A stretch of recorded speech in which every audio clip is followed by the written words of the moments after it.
I mean, the European Union won't take chicken from America. They won't take lobsters from America. They hate our beef because our beef is beautiful and theirs is weak. Elbows up. Canada stands firm, strong, proud, and unshaken. The nation pushes back against the Trump regime and its grip on the United States of America. In a resolute move, Canadian Prime Minister Mark Carney delivered a statement yesterday, making it clear he's not backing down. At 12:01 tonight, Canada's counter tariffs will come into force. There will be 25% tariffs on all non-CUSMA compliant vehicles from the US, and 25% tariffs on the contents of CUSMA compliant vehicles that are not from Canada or Mexico. President Trump caused this trade crisis, and Canada is responding with purpose and with force. The Canadian boycott of all things American is gaining serious momentum. By some estimates, a staggering 70 to 85% drop in Canadian leisure travel to the United States has brought cross-border tourism to a near standstill. Meanwhile, the Buy Canada movement is surging, not only making a significant economic impact, but also sending a clear, defiant message to the United States. Canada isn't just making noise, it's setting a global precedent. From Europe to Australia, from Africa to South and Central America, even Mexico. Nations are watching how Canada is confronting the Trump regime with unwavering resolve. Credit where it's due, Prime Minister Mark Carney is standing tall. In a powerful speech recently delivered in Richmond, British Columbia, Carney didn't mince words. Let's take a look at some of the key moments from that address.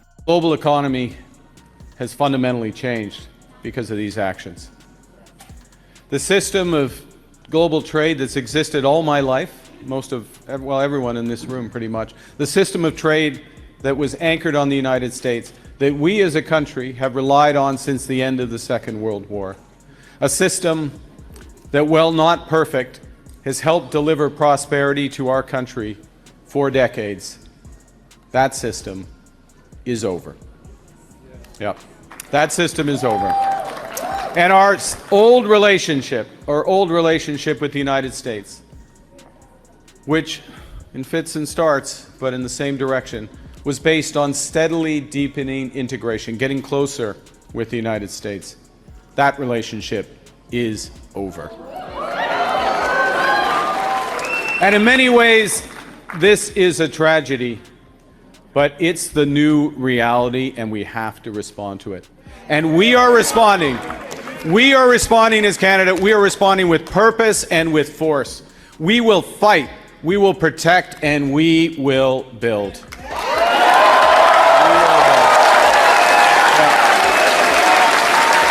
Now let's take a moment to contrast leadership, real leadership. Prime Minister Mark Carney isn't just a politician, he's a seasoned economist and global statesman. This is the man who helped steer Canada through the Great Recession of the early 2000s with steady hands and sound judgment. Later, he went on to guide the United Kingdom through the stormy waters of Brexit as the governor of the Bank of England. Cool, calm, and composed every step of the way. Now compare that to Donald Trump, not a builder, but a bankrupter. A man who left a trail of failed businesses, lawsuits, and economic wreckage in his wake. Despite being handed vast wealth by his father, born with a golden spoon, Trump managed to squander opportunity after opportunity. His legacy, bankruptcy, chaos, and division. Just last night, at the National Republican Congressional Committee meeting in Washington, D.C., Trump delivered a bizarre, self-congratulatory rant. "Oh, the countries are calling me. They're kissing my ass. They're kissing my ass," he boasted. Seriously, take a look at the contrast. Watch Prime Minister Carney's composed, thoughtful remarks. Then brace yourself for the erratic, narcissistic display from Trump. The difference couldn't be clearer. It is the largest transaction in the history of our country. And don't let some of these politicians go around saying, because I'm telling you, these countries are calling us up, kissing my ass. They are dying to make a deal. Please, sir, make a deal. I'll do anything. I'll do anything, sir. I mean, look, when you've lost Rand Paul, you've officially lost the plot. We're talking about Republican Senator Rand Paul of Kentucky, a staunch conservative, a longtime member of the GOP, and someone who no doubt understands just how badly Kentucky's economy is feeling the heat from Canada's boycott. Kentucky bourbon, crushed. Other local distilleries, taking major hits. The fallout is real, and Rand Paul knows it. And now, even he's calling Trump out. Here's MAGA-aligned Senator Rand Paul breaking ranks and asking a simple but powerful question. Can we talk about the truth? Because Trump, he's lying. Especially about Canada. Take a listen. This is Rand Paul pushing back on the disinformation. Trump's narrative is collapsing, even from within his own party. You have to start from talking about the truth. One of the things they say with Canada is, oh, there's a 270% tariff on dairy products going from the U.S. into Canada. Well, you know what the real tariff is? 0. That's a big difference between what the truth is. So there's a certain amount of goods, dairy goods, that go to Canada every year, and they go at 0%. If we exceed a certain amount, there's this ridiculous 270% tariff, but we've never encountered it, and the USMC renegotiated it and raised the level that's under 0. Trump should be congratulated for USMC raising the amount of dairy that goes in at 0, but we have to have an honest debate. We can't go around saying that there's a 270% tariff when that's not really the truth. Wild as it sounds, I actually agree with what MAGA Republican Senator Rand Paul said there. That's how off the rails things have gotten. But let's shift back to leadership that actually matters. Prime Minister Mark Carney delivered a powerful address in Richmond tied to his campaign for leadership in the current snap election. The campaign is in full swing, and April 28th is the big day. And here's the momentum. Carney's Liberal Party continues to gain ground, widening its lead over Pierre Poilievre's Conservative Party. Poilievre, once proudly full-on Maple MAGA, is now scrambling to distance himself from that identity, but the damage may already be done. Alberta Premier Danielle Smith isn't helping his cause either, engaging in what looks like election interference, cozying up to Donald Trump, and even drawing public praise from Trump himself. That whole 51st state rhetoric, not exactly winning hearts in Canada. So while the Conservatives are aligning themselves with Trump-style politics, Carney's message of steady leadership and Canadian sovereignty is resonating. Let's return to Prime Minister Carney's speech from Richmond, a key moment in this campaign. We as a country are facing the most significant crisis of our lifetimes. Yeah. President Trump wants to break us so that America can own us. That's the answer. It will never, ever happen. It will never happen. But we are over.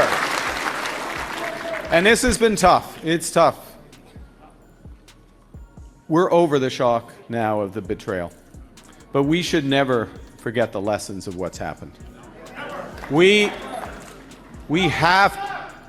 Elbows up is one, yes. We have to look out for ourselves, and we have to take care of each other. Now, and you know, there's some regret here because we didn't ask for this fight. We didn't ask for it. But Canadians are always ready when someone else drops the gloves. And in a trade war, just like in hockey, we will win.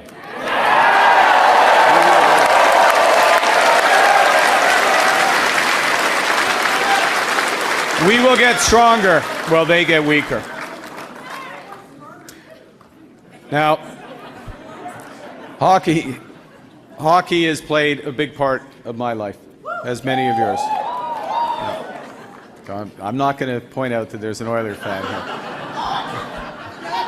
I grew up with the values that I learned on the ice, at the rink, at the kitchen table, in the classroom. My parents were teachers who stressed the importance of hard work. You're a teacher too? Yeah. The importance of supporting each other in community and the importance of caring for other people. My hockey coaches taught me to play hard, to be ambitious, but because it's Canada, also to be humble. And I kept those values close to me when I was managing crises here in Canada and around the world. And I remembered them whenever I was working with others to build strong economies. And now I'm drawing on them to stand up to Donald Trump and to build the strongest economy in the G7, an economy that works for everyone.